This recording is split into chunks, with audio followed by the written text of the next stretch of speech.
First, second. We need a golf putter whose shaft is made of human bone. Do your people lathe that? No. Oh, hint, hint. I asked Paul about the church one. I didn't know what it was at first. Today is the first day of the Masters golf tournament. Did you just hear that little hint, hint I threw out there? I just said hint, hint, and he's talking about golf. Yeah, but no one's playing with a human bone golf. You don't know that? Therefore, You don't know that?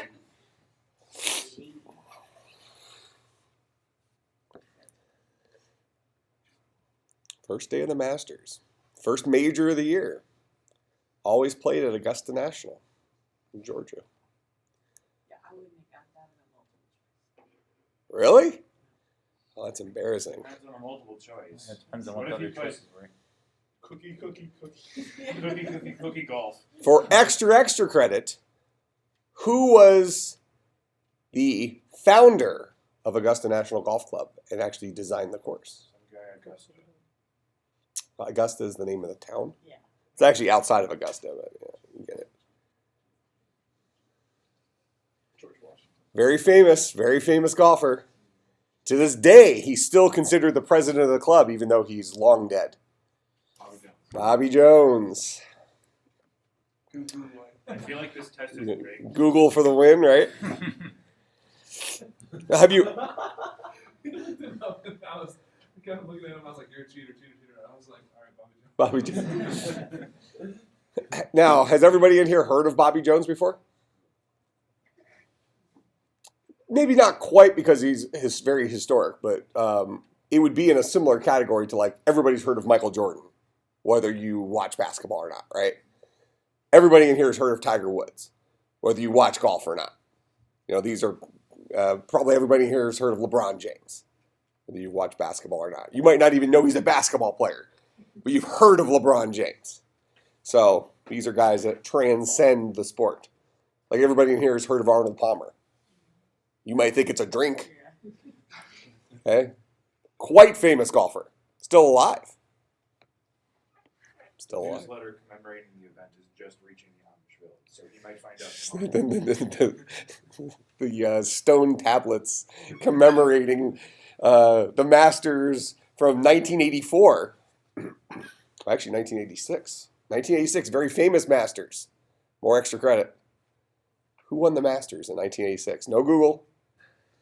Take a guess first. Yeah, about being... It was his 18th. Here's the hint. It was his 18th major. Completely came out of the blue. Basically, he was all but retired.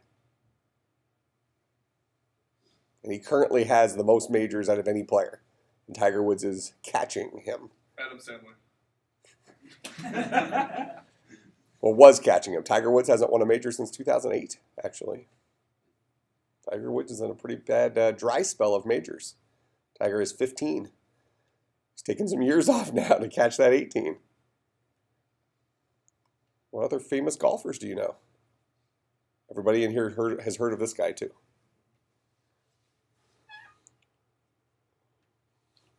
The 1986 Masters was won by Jack Nicklaus, the Golden Bear. Shot a 30 on the back nine, 6 under par on 9 holes to come from behind. The guy's elderly, you know, like he was probably 40, 43. For a golfer, that's elderly. He was very old for a golfer. Actually, maybe he was late 40s, 48, 49. He was very end of career. You know, like a Phil Mickelson today. Everybody's heard of Phil Mickelson. Yeah, he does the Psoriatic arthritis commercials. Yeah.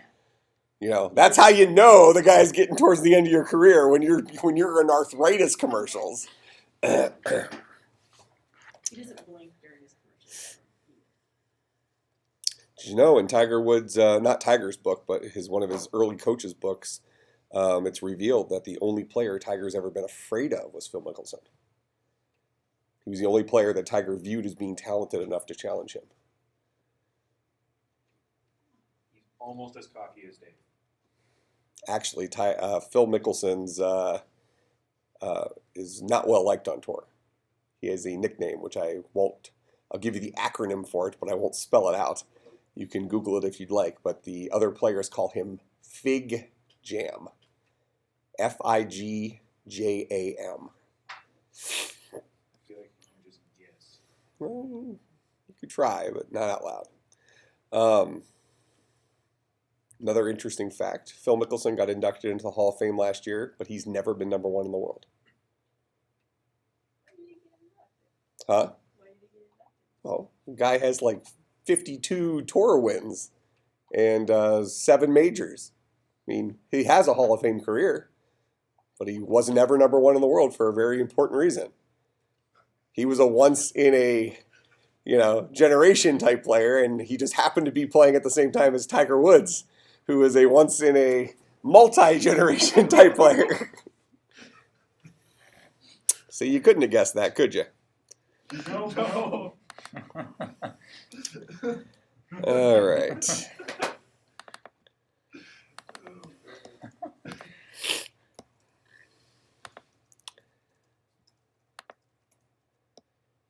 Like Tiger Woods is not playing in the Masters this week. The first Masters he has not played in since 1996. So he just had back surgery. So the guy is like every 4 months he's on a surgical table having something removed, and he has 18 months off. And what's Tiger's current world rank?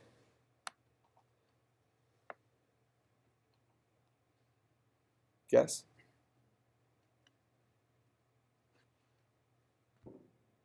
He doesn't play golf, and he's number one in the world. So Tiger's crap is significantly better than everybody else's amazing. Okay, so let's finish up our Towers of Hanoi now that we've had our It's the Masters week trivia. Very important week, people. And everybody gets extra credit if Jordan Spieth wins this week, because that's who I've picked. None of you know who Jordan Spieth is. Although he was a quite famous amateur. Tiger Woods-esque, if you will. But hasn't had the career yet. This is his first year. Okay, so right now we create our Towers of Hanoi. We call towersofhanoi.play.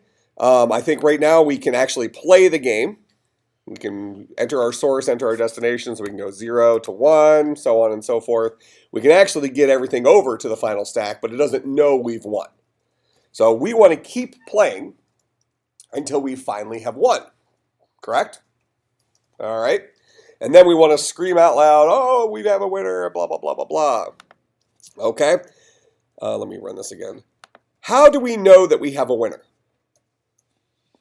We know we have a winner when this tower is full, right? Remember last time we were implementing our arrays as stacks, or stacks using arrays, right? And we drove that point home last time, that stacks do not need to be implemented as linked lists. It's kind of like building a house out of wood or brick. You guys still laughing about the translation? I'm kind of a follow that. And now everybody else just went to Google. Everybody who's ever going to watch this video is going to go to Google. What's very interesting, though, is the fans love Phil Mickelson. Like, the players hate him. The fans love him. It's very interesting. Because he's very fan-friendly. Like, he goes up, signs autographs for an hour, that kind of stuff. But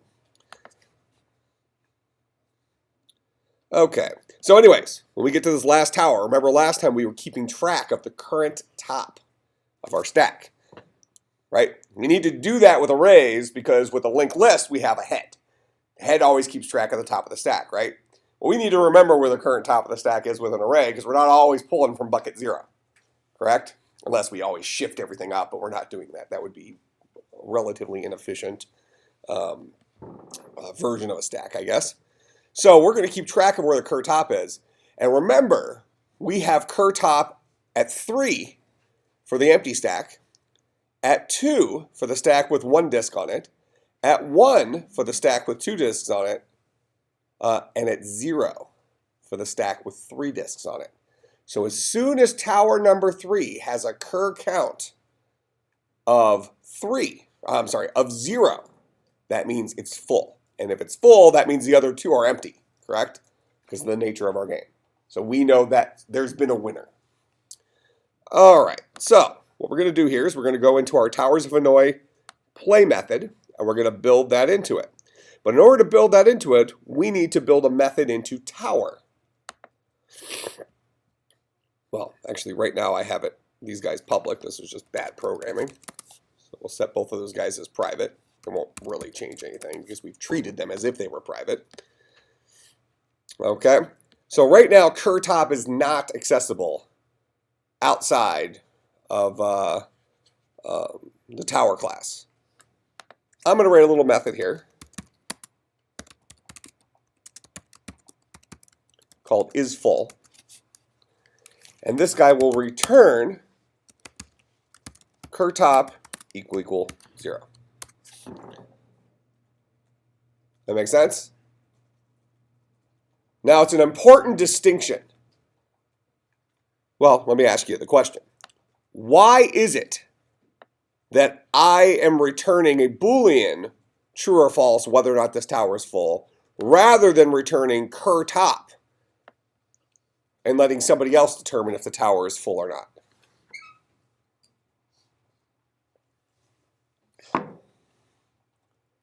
Why am I doing the logic in here related to Kerr top rather than having somebody external retrieve Kerr top and then check to see if it's equal to 0 themselves?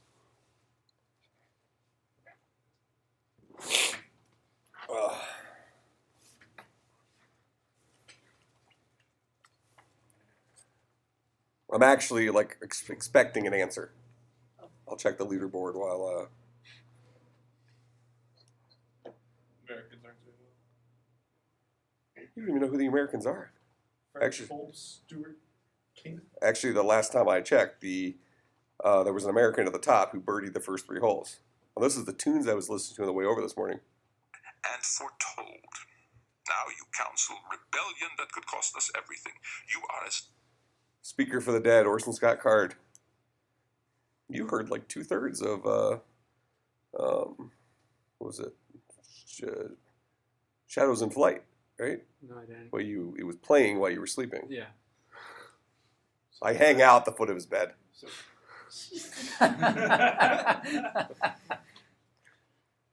All right, somebody going to give me an answer? Why is it that I'm doing the logic related to Kerr top inside of tower rather than returning Kerr top and letting somebody else check to see if it's 0?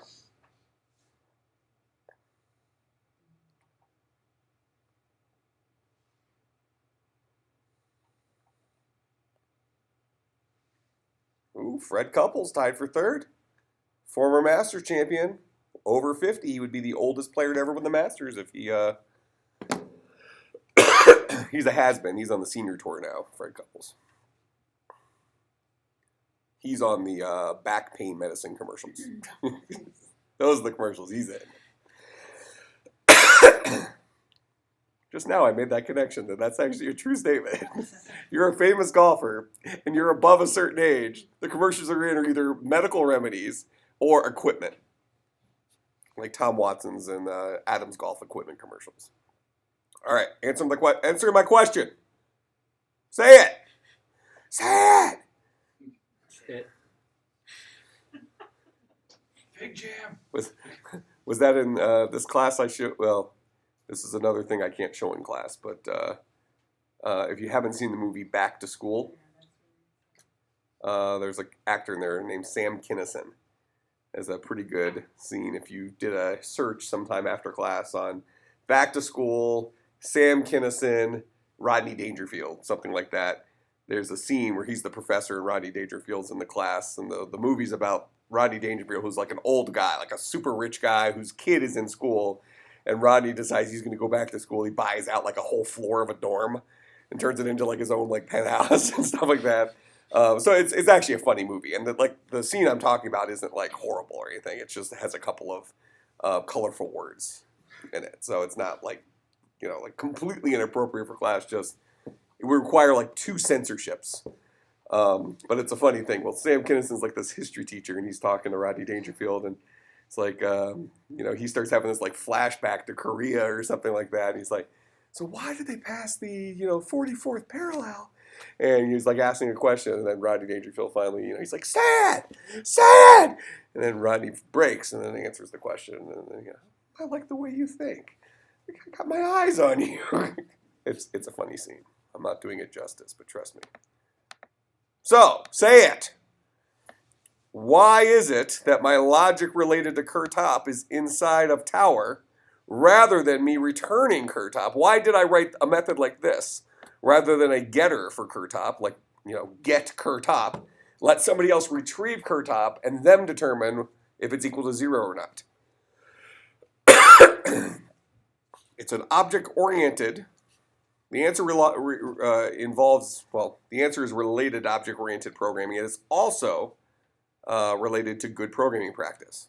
Why is it that I've done it this way, which is the correct way, or at least is a more correct way than the alternative of returning Kurtop?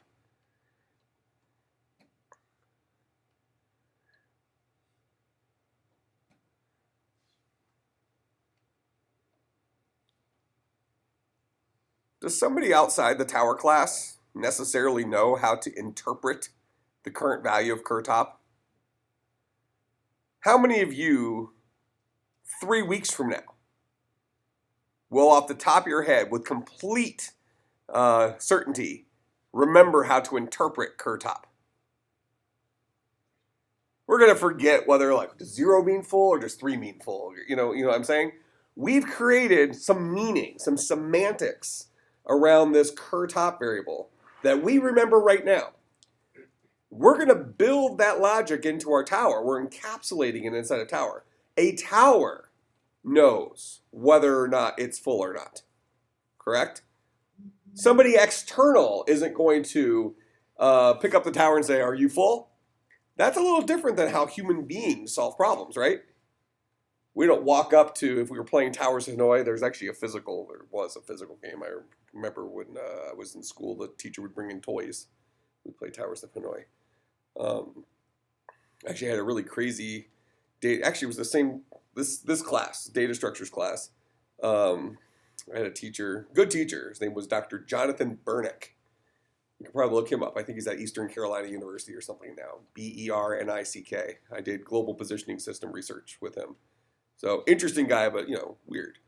And when he was demonstrating Towers of Hanoi, this was before you could bring it up on an applet on a web page or a flash thing on a web page. He had coins. Little, not like hey, we're gonna do a demonstration for the entire class so you can all see. He was up here with dimes, doing it, but we were all sitting out there. And he thought that was an adequate presentation.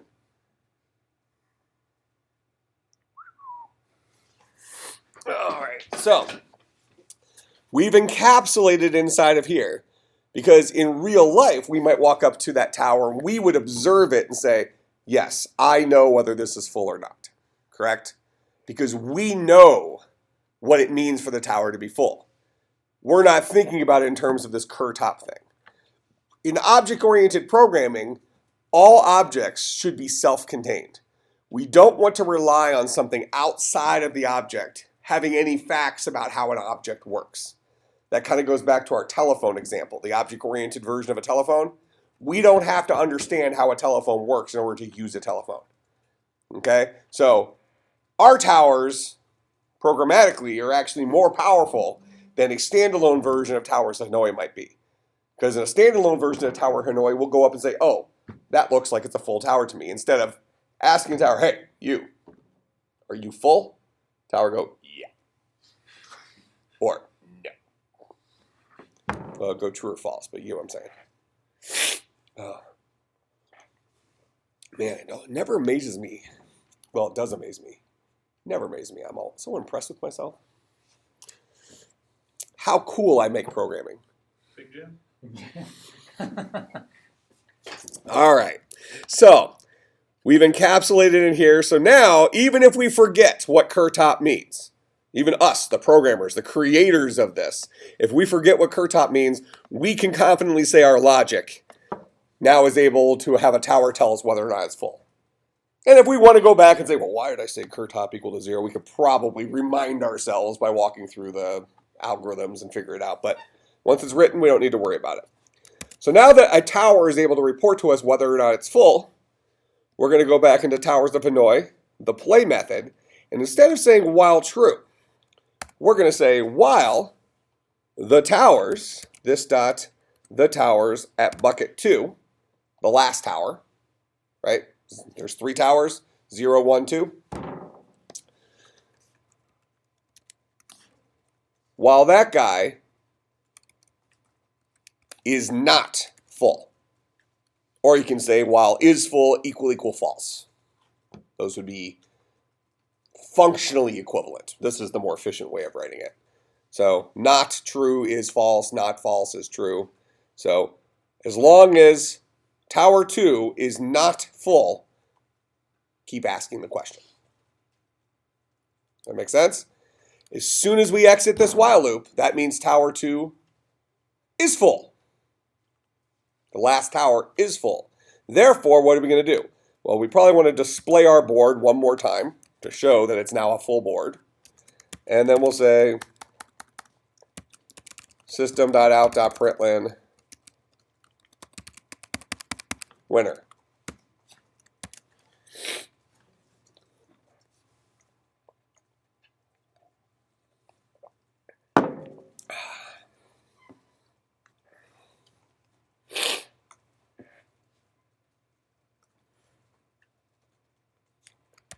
Okay, so if I run this, now it will recognize when our game is over, instead of allowing us to have a winning state and then moving our disks back over to the left if we choose. So go ahead and run it. So we're going to move from 0 to 2, 0 to 1, 2 to 1, 0 to 2, 1 to 0, 1 to 2, 0 to 2. And notice it has shown us the last version, and it said we have a winner. It has recognized that the current state of Tower 2 is full. And therefore, it's not asking us for more sources and destinations. Okay, that makes sense how we came upon that?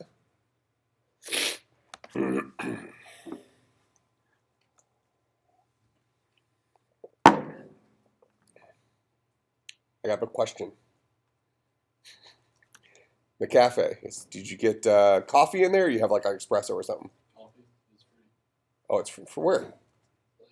Like, they're doing like a thing that's like small coffees free. Oh, okay. Because my follow-up would have been this. McDonald's has 99 cents, any size coffee. So why would you get this little tiny one? Yeah. But I get it. It's free. Okay, that makes sense. Apology accepted.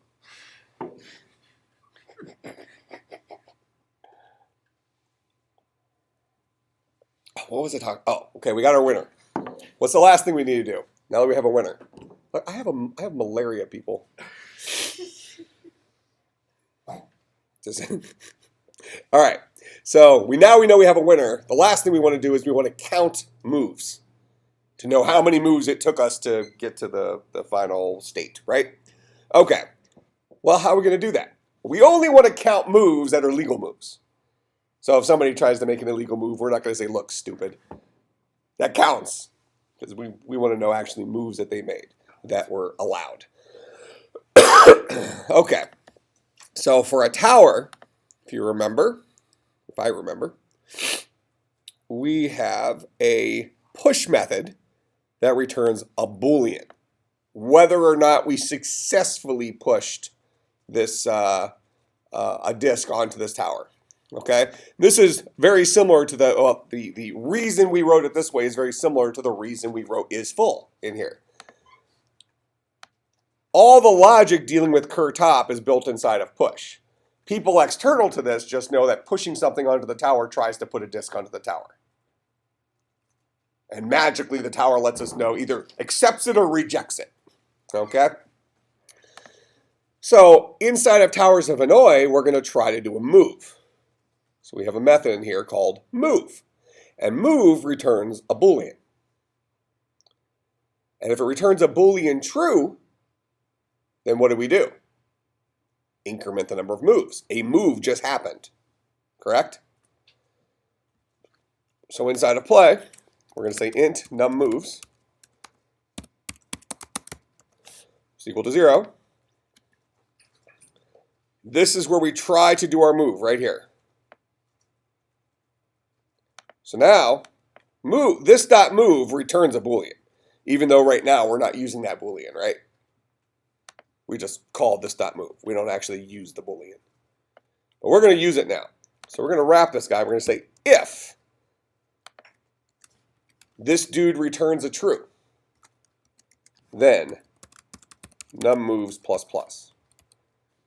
If it didn't return true, that means they tried to make an illegal move and it bounced it back for them, and it's going to spin back through the loop, ask them for a new source, new destination, and just keep going. Because really the state of the board did not change in that particular pass through the loop. Okay, but if a move was successful, we're going to increment num moves. And then at the very end, after we say winner, it took num moves.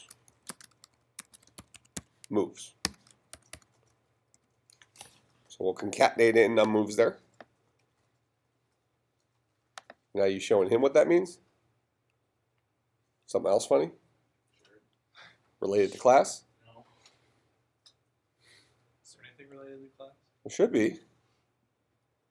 There's only 2 people in here that can one person that could probably completely ignore class, another person that can mostly ignore class, and it's not you two.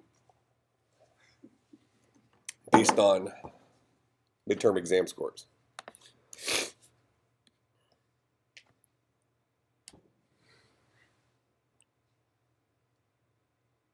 But he's paying attention, right? Well, that's why he's getting the grade. That's probably true.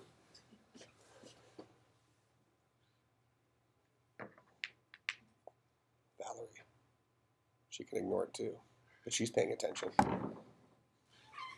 Even Amish needs to pay attention. Sitting there, he did his whole exam using like rubbing sticks, and he had to create heat to almost create like a charcoal type powder that he used to rate his exam in. Wonder it took him so long. Heard of a pencil? All right. So now we are calculating number of moves. Num moves. Every single time we make a legal move, we'll increment num moves. In the end, after we have a winner, we will print out the number of legal moves they made. So again, when I do this perfectly, it should say 7. That's the minimum number of moves for a size 3 stack with 3 towers. So we're going to go 0 to 2. And for those of you that are interested, it's always, if you have an odd number of discs, the correct move initially is to go to the last tower. If you have an even number of discs, the correct move initially is to go to the middle tower. It's like part of the algorithm. You could actually write the algorithm to automatically solve this. Some historical class, I don't remember if it was this class or another one, we actually wrote something that you could pass in the number of towers. We were going to do that for this, but we're actually going to skip and go to something else since we missed a week last week. I forgot about that. But in any case, we made it so you can pick any number of towers. Yeah, and there was a point where it didn't display right on the screen anymore. But you could pick any number of towers and any number of discs, and then hit play, and it would solve it on the screen. You'd see it solving it, and it would always solve it in the most ideal way. It was a neat assignment. Okay, so I moved there, so now I need to go 0 to 1, then 2 to 1, 0 to 2, then 1 to 0, then 1 to 2, then 0 to 2. So there's my winner. Took me 7 moves. Make sense? Okay, and then similarly, I'm just going to do a couple of illegal moves. So I'll go 0 to 0. Nothing in the board changed. I'll go 0 to 1. We'll not do it in the most ideal way this time. Then I'll do 0 to 1 again. That was an illegal move. 0 to 2. Then we'll do 1 to 2. Then we'll do 0 to 1. Then we'll do 2 to... let's go 2 to 1. We'll do this really badly. Then we're going to go 2 to 0. Then we're going to go 1 to 0. Then we'll do another legal move. We'll do 2 to 1. Broke that. Didn't we check that? Didn't we check that if we popped off a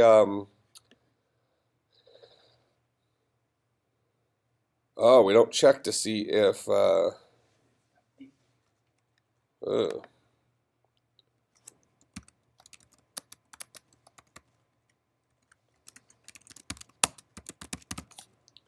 yeah, don't try to pop something off the empty stack and then push it onto another stack. It dies. Although, didn't we write that into push? Nope. We didn't. Okay, so there's that. So we just had to throw in a little test there. Good thing we tested that, but now I got to go play a bad game again. 0 to 0, 0 to 1, 0 to 1, 0 to 2, 1 to 2, 0 to 1, 2 to 1, 2 to 1, 2 to 0. Whoa. Glad it like that. 2 to 0, 1 to 0, 1 to 2, 0 to 1, 0 to 2, 1 to 2. There we go. So there's my win. Did it in 11 moves that time. So it only counted the legal moves I took. Make sense? So that would be a completed, let's call it completed-ish Towers of Hanoi. Allows us to play a 3-disc version of Towers of Hanoi with marginally perfect graphics. We could spend 10 minutes or something, or 15 minutes, and get our graphics looking right for everything, but we'll leave that as an exercise for the reader. All right, so that was your homework assignment that was due on Tuesday.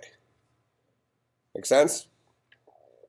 So, should not have been that horrible. Remember, all programs made up of a bunch of easy parts. So, in the end, I know we talked last time, several of you spent a lot of time on this. Was the solution substantially easier than the solution you went after? I hope for most of you the answer is yes. Because for most of you, my guess is, how many of you did complete it? One way or another, or got it mostly complete. Okay? My guess is that you relied less on stacks than you should have. Is that a true statement? So what we really want to appreciate coming out of this assignment is that the power of the data structure stacks isn't in the complexity of stacks, but it's in the complexity of using stacks to solve a problem. Does that make sense? This whole problem involved using stacks. So once we built those abilities into Tower for pushing and popping and peeking, then the problem became, relatively speaking, easy because a tower knew how to remove something from itself, put something onto itself, and let us know if it rejected it. So then the problem was relatively easy to solve because we were using built tools. Just like making a phone call is pretty easy if you have a working phone. But if somebody gives you a phone kit where you have to build a phone, it's a lot harder to make a phone call. You probably just wouldn't make the phone call. All right. So now the next data structure we're going to talk about, and this is going to be a really fun, hold on, I just got confused. I'm still confused, but for some reason I'm moving. Okay, there we go. We're going to talk about something called n-ary trees. So up to this point, we've talked about linked data structures, We're still going to keep talking about linked data structures. So I guess what we've talked about is linked linear data structures. And even non-linked ones that are deal with arrays. So linked lists, queues, stacks, all these guys are linear data structures. A tree, one of the popular ways a tree is implemented is with linked lists. We might even argue it's the only way a tree is implemented is with linked lists. Arrays, I mean, you can certainly build a tree with arrays, but it would be inconvenient. And you'll see why once we kind of get into this. But a tree starts off with a root node. You have the root of the tree. Then each node in an n-ary tree has 0 or more child nodes.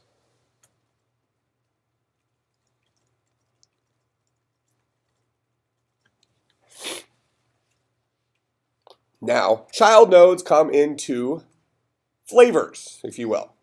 They're both nodes. We'll implement them as an object called a node. But nodes with children are trees in and of themselves.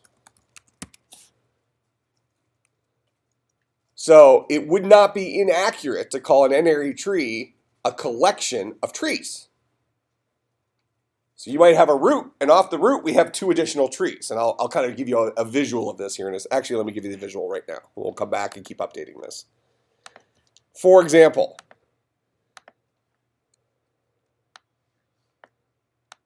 that is the minimum n-ary tree, or the minimum any kind of tree. After we deal with n-ary trees, we'll look at binary trees, which are actually more difficult than n-ary trees in some ways. And then we might look at red-black trees, min-max trees, or actually we probably won't. We probably won't have time because I want to get to graphs. I'll at least mention them. AVL trees as well. AVL trees are awesome. Totally awesome, actually, but very difficult. That would take us 3 weeks.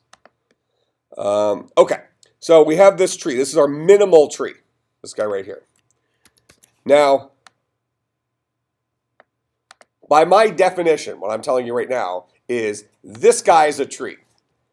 This guy is not a tree. It doesn't necessarily matter whether you call him a tree or not, but I would call this guy a leaf node. That is, nodes without children are called leaves. Relatively unimportant in the big scheme of things, but kind of important from a problem-solving perspective. When you hit a node that does not have children, you know that's your endpoint.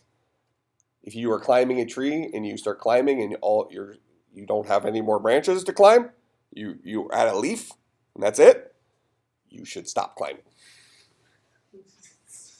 Right? Same thing is true here. Don't go past the leaves, because if you go past the leaf, you fall out of the tree. And then you're in memory, and things hurt, and the garbage collection comes and picks you up, and I've been told Java 1.7, the new garbage collection, has a running wood chipper on the front of it. It's messy.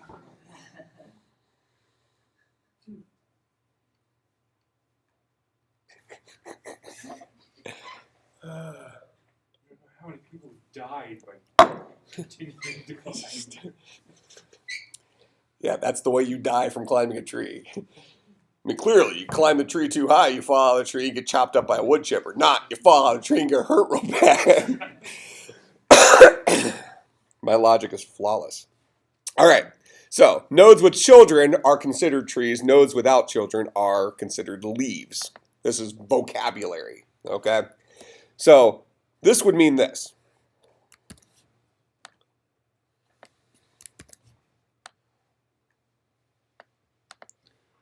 Here, we'll We'll make him look like a nice sturdy tree. There we go. Actually, let's just for the sake of here, we'll make him an extra sturdy tree. There we go.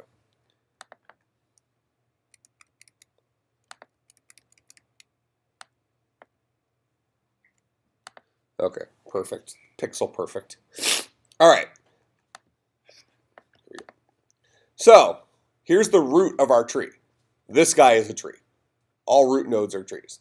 But would you agree that this guy is actually the root node for the tree with these 3 leaves? He is. So this is a tree whose right branch is another tree. This guy is a tree whose left branch is actually just a leaf. Does that make sense? So that's an important concept for us to think about. Because if we write methods that operate on trees, that method can operate on the tree that starts here. But that same method could operate on the tree that starts here. So things should start going through our minds about recursive calls. If the guy to the left's a leaf, we do what we do to leaves and stop. If the guy's to the right's a tree, how do we process trees? We call process tree or something like that. The same method we're currently in. But we don't call it on the current node, we call it on the node that's this guy's right node. Does that make sense? So start thinking about that recursive property because trees are actually collections of other trees. And leaves. Trees and leaves. It's the way I like to think about it. Okay? So that's what a n-ary tree data structure is. N-ary means that the children, there isn't a set number of children. So a node can have 0 children, it can have 1 child, it can have 2 children, it can have 30 childs. It can have 30 childs. This week on Geraldo. Actually, no, it's not Geraldo anymore. You guys don't even probably remember Geraldo. Now it's what? Springer. Yeah, this week on Springer. How many of these childs are her childs? Okay. Oh, did you guys see this week's special of how it's made?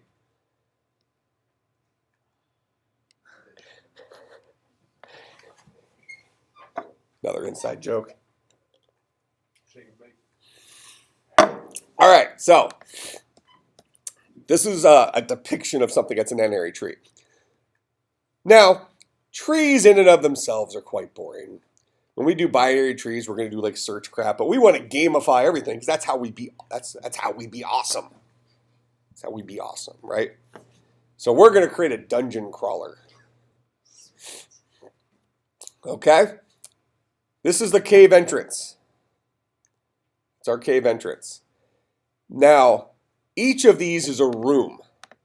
So our nodes in our dungeon crawler are actually rooms. Now let's kind of flesh this out a little bit. So we're going to have something called a room object. And a room, for starters, we're going to flesh this out a little bit more as we go, but a room is just going to have a name.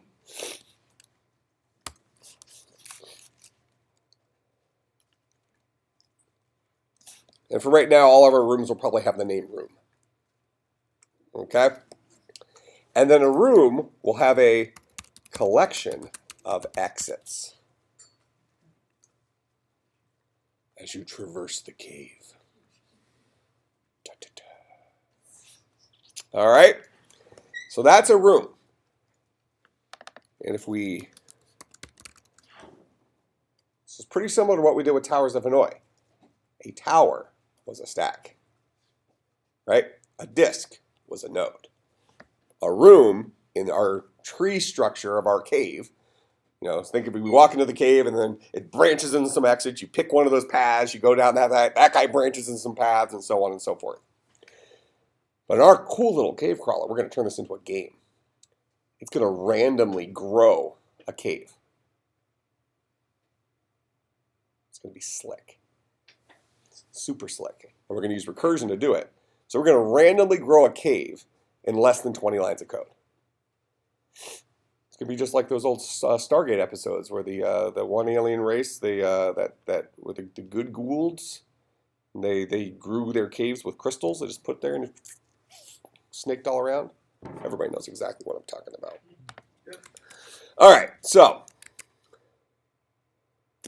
we're gonna create. Well, here, let me finish depicting what we're doing here. So we're gonna have our tree is gonna be called a cave. We go here. So we're gonna have our tree, and this is gonna be an n-ary tree called a cave. This guy will be a top level room. This is our root node. And then will give us the abilities to enter that room. When we start, we walk into the cave. When we enter the cave, we're standing in the first room of the cave. Okay? From there, we'll be presented with exits, and we can choose our own adventure, so to speak. All right? So that's what a cave will be. So what we want to do here is, let's just kind of draw out a cave.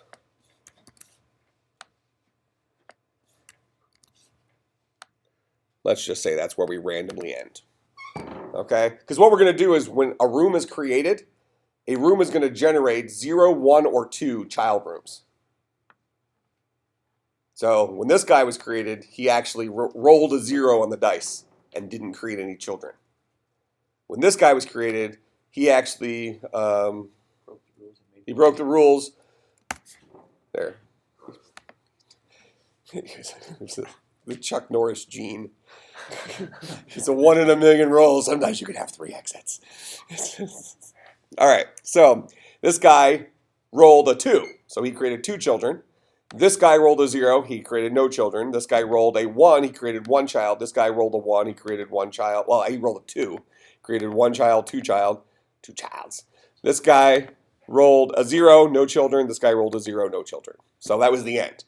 You know, our rooms naturally stopped propagating.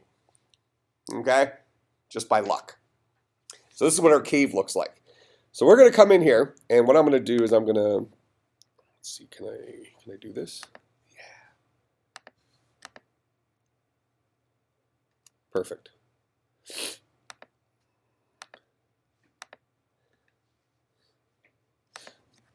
Now, for the sake of argument, each room that's in chartreuse maroon, which this color, whatever color it is, dark red, maroon, that is a room that has treasure in it. Some rooms have treasure. Dun, dun, dun.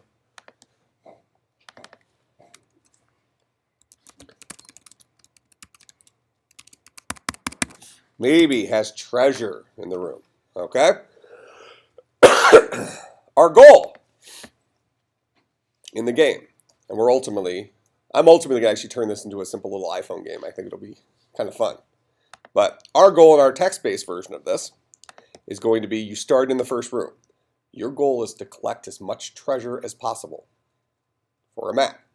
Now, a map is going to remember the total number of treasures. So this guy knows he has 4 treasure in it somewhere. And we're going to implement that at some point. So in order to beat this map, you must collect all 4 treasures. All right?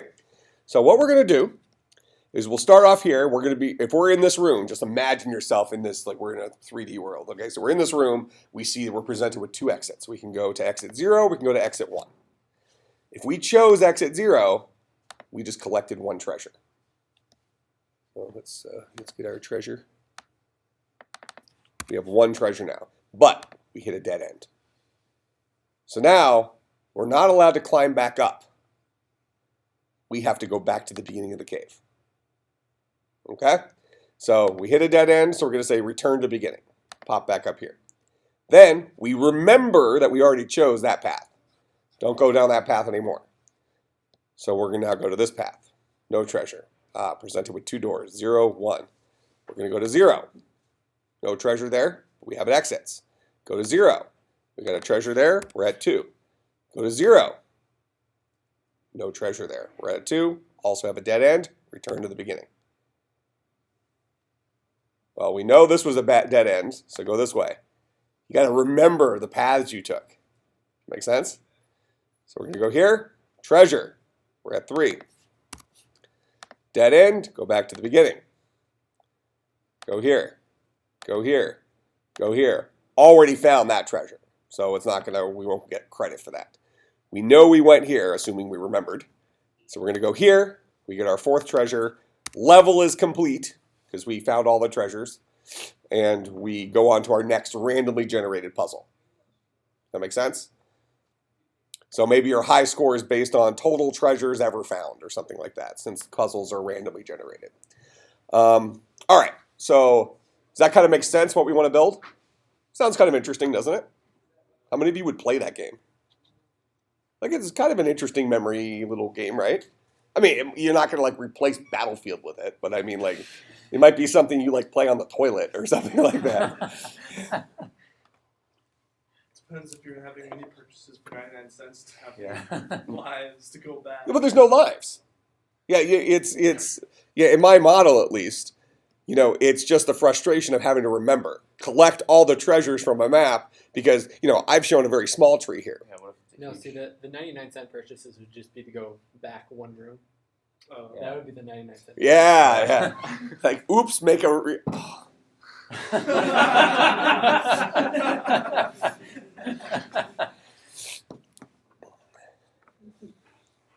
Because then you get this giant dungeon, and after... And you could actually turn it into like a gambling thing.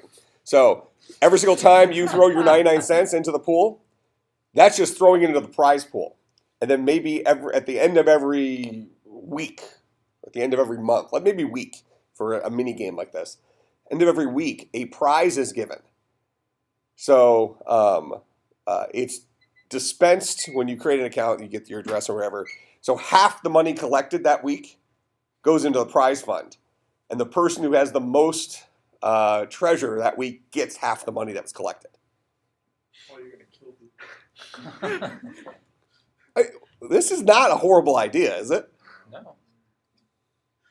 We should really think about How this. many other Life's apps gonna can be you gone. with? Okay, for those of you who are interested in this, you stay after class for a few minutes. We should think about this, actually writing it. But we're going to write the model of it here. We should really like hackathon this out or something over the weekend, right? This would not be hard to write. No. Distribute everything through PayPal. Make bank. Like, sort of, kind of seriously. And at least I have a recording. It was my idea. You get, let's say you get 1 million people playing this. Does that have legal issues though? Well, everything has legal issues. Well, yeah. I mean, half the proceeds are going to continually developing the game. The other half goes to the prize fund. So the idea is from an individual person's perspective, if they're going for the week's winner, and they might pay for a 1 move back to remember the thing, or maybe they pay for maybe there's a couple different things. It's almost like like the different game shows where you can have like lifelines. There's like 3 different lifelines. You can take 1 step back, and that costs X.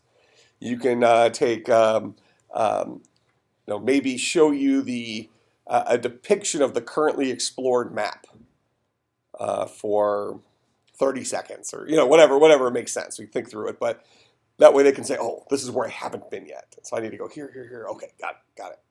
You have to keep the treasure constant though, so there's no people can win by random number generation. Yeah, what you do is you would probably go initially and generate like 20,000 maps and then have those maps be the set maps. So rather than always generate a random map, you would just go through the process of, we'll just write a quick little for loop and generate 20,000 maps. It'll take us 5 minutes. And then throw out any maps that are below a certain number of rooms. It's like, okay, because of bad luck, we got a map with 1 room. Our map with 20 rooms and everything is treasure. And then what you do is you sort the number of rooms. So the smaller maps come first, and then you work up to the larger maps. This is a good idea. All right, this is a computer science project. All right. So in any case, we're going to, that's what we're creating. Okay? So what I'm going to do here, here's our cave. Starts off as just a room. What's a room? A room has a name, a collection of exits, and then maybe it has treasure. Now, we have not looked at the built-in linked list yet, correct? In Java, we always had to write our own linked list. So, how about I teach you how to do built-in linked lists now? A weakness we have with our linked lists or our stacks or our queues, anything we've written up to this point, a weakness that we have is we build it from scratch and say we're going to build this guy to hold ints, or we're going to build this guy to hold chars, or we're going to build this guy to hold strings, we're going to build this guy to hold disks. Okay? Well, with a generic linked list built into Java, we want to have the flexibility of storing different kinds of crap. Just like with arrays, we build an array, we build an array to hold ints, or we build an array to hold chars, or we build an array to hold dog objects, whatever it is. So we want to be able to create linked lists to hold different kinds of things. So I'm going to go ahead and create a brand new Java project. I'm going to call this guy 300 crawler, a 300 cave crawler.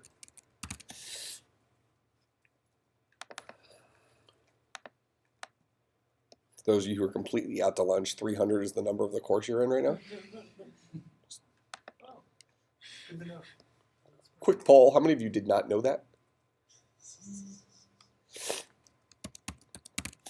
One of my developers, the company, he was a former student here at Concordia. His name's Nick Ashenden, and he's currently in his last semester for grad school. He's doing an online master's degree. And he never knows the name of his teacher. Doesn't that seem weird? Like, doesn't know him at all. I talked to somebody who does all online classes, and they had the same thing. They don't know any of their teachers' names. Really? It's online. You don't have any contact with the professor, really. Yeah, but you would have seen their name in writing significantly more often than you'd see my name in writing in an in-person class. Isn't that kind of a true statement? Yeah. I mean, why do you remember my name? Half the time I don't even tell you my name day one because I didn't write a syllabus. Half the time people can just read your tie, call you awesome fat, you don't care. That's true. We're Fig Jam.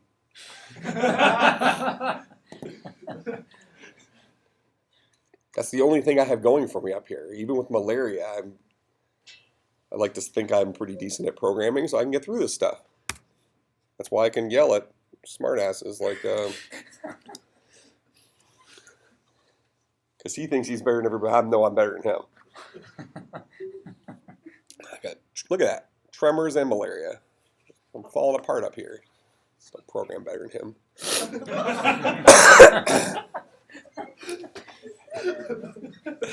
Oh, Fig Jam. Okay, so we're going to write our public static void main.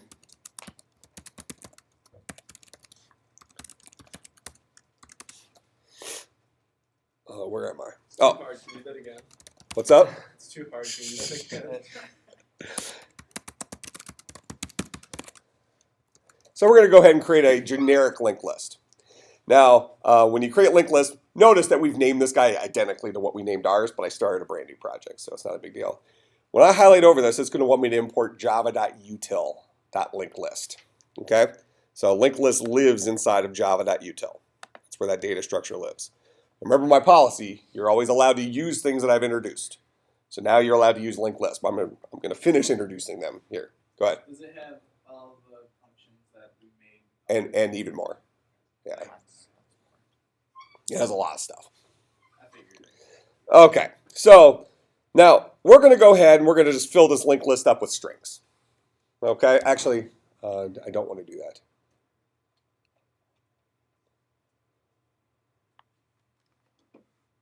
For no good reason we're going to do strings. We're going to do strings initially. Everybody relax. So I'm going to say ll.add, And this adds to the front of the list. And notice this guy takes an object as a parameter. Not a string, not an int, not a char, a generic object. Okay, so I'm going to add cat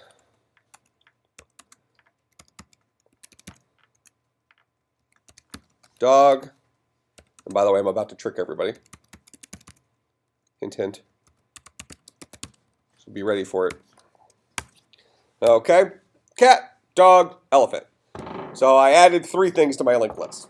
That's the nice thing about linked lists is you can put an arbitrary number of things in there. Create it, just start adding crap.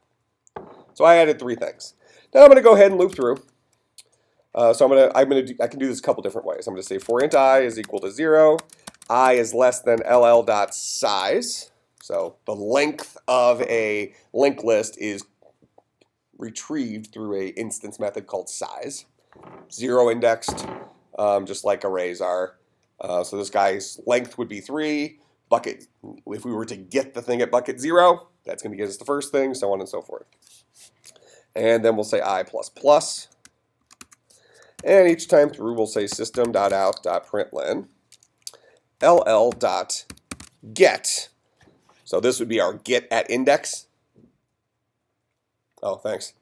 This would be our get at index. This guy right here, get first, that would be get front. Get last, that would be get end. So this is your patriarch's question here. Make sense?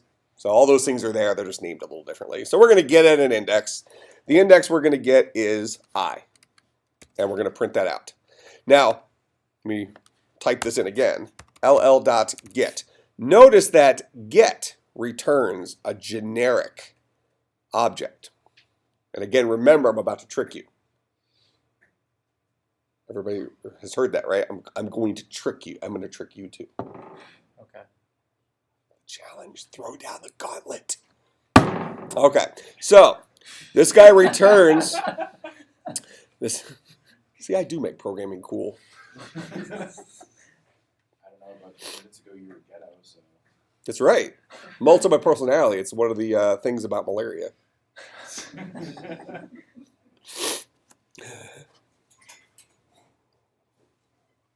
What would you guys do if you didn't have me as a teacher?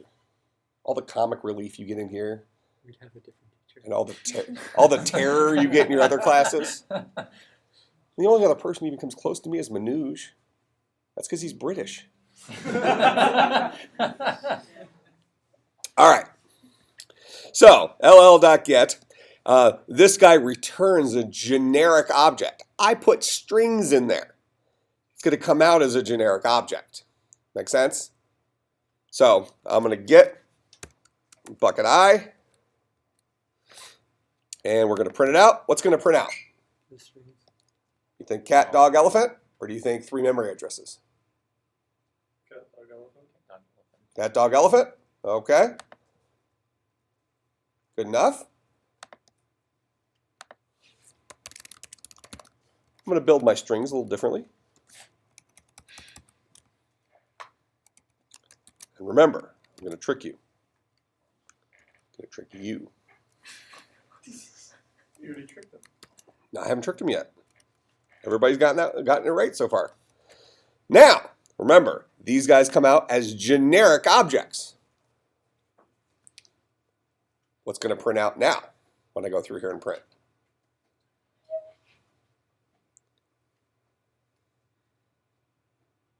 I'd say cat, dog, elephant.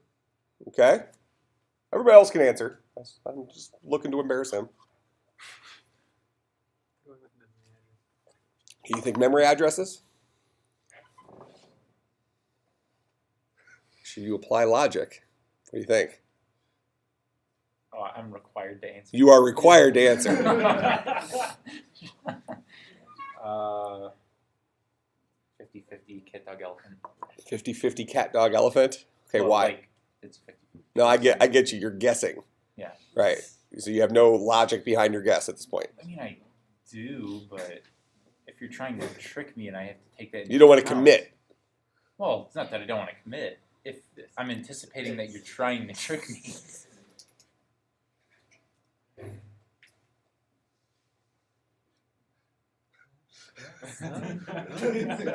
That's my final So answer. tell me why you think it's going to be cat, dog, elephant instead of memory addresses. Those are our options, right? Remember, He collects it, prints out pictures. remember.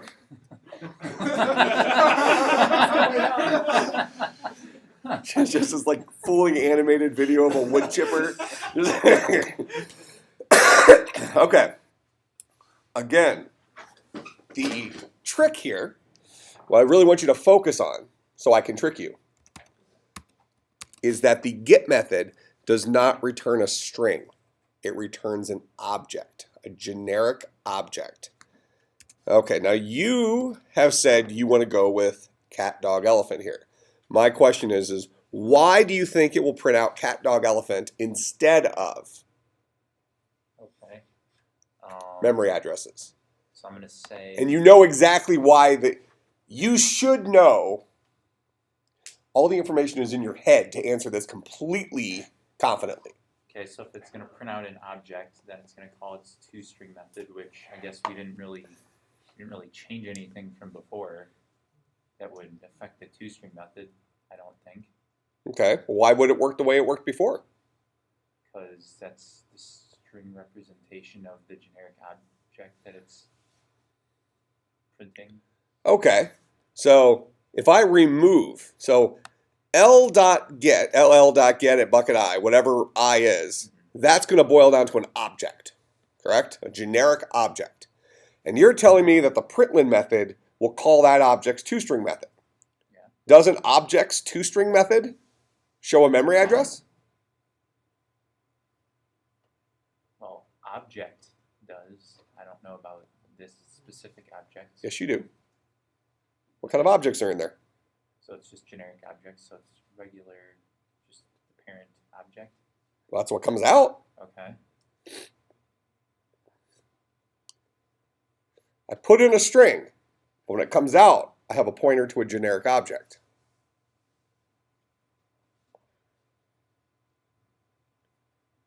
You can't test it. No testing. No, I'm not testing it. I was just looking at the method is all. I haven't compiled it, but I haven't even added that. Oh, he's got all defensive, backpedaling, man. In our final 30 seconds here, probably. It was out of 20, right? Okay. Here, I'll show you the output. It's going to be cat, dog, elephant. The punchline, I'll leave you with a sentence. In the next class, we'll talk about it in more detail. Somebody has to remind me about this. If we put LeBron James in costume,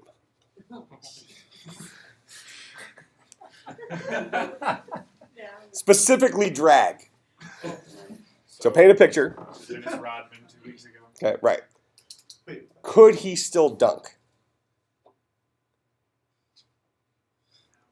Is he still LeBron James, even if he doesn't look like LeBron James? If he's in costumes, we can't tell it's LeBron James. Is he still LeBron James? Depends how deep in character he goes. The answer is yes. He's still LeBron James, right? So the question is if this guy comes out as an object, is he actually still a string? And strings have a toString method that supersedes the object's toString method. Okay? So we'll talk about that in more detail next time. I will see everybody on Tuesday. So somebody remind me to start off with that so we can finish up this and start rating our cave crawler thing. We are doing a Google Glass demo at noon right outside of IT. So if you're interested in coming and trying on Google Glass and playing some games with it or something like that, we're going to have 2 pairs sitting out there right outside of IT on some table. I will see everybody when I see you.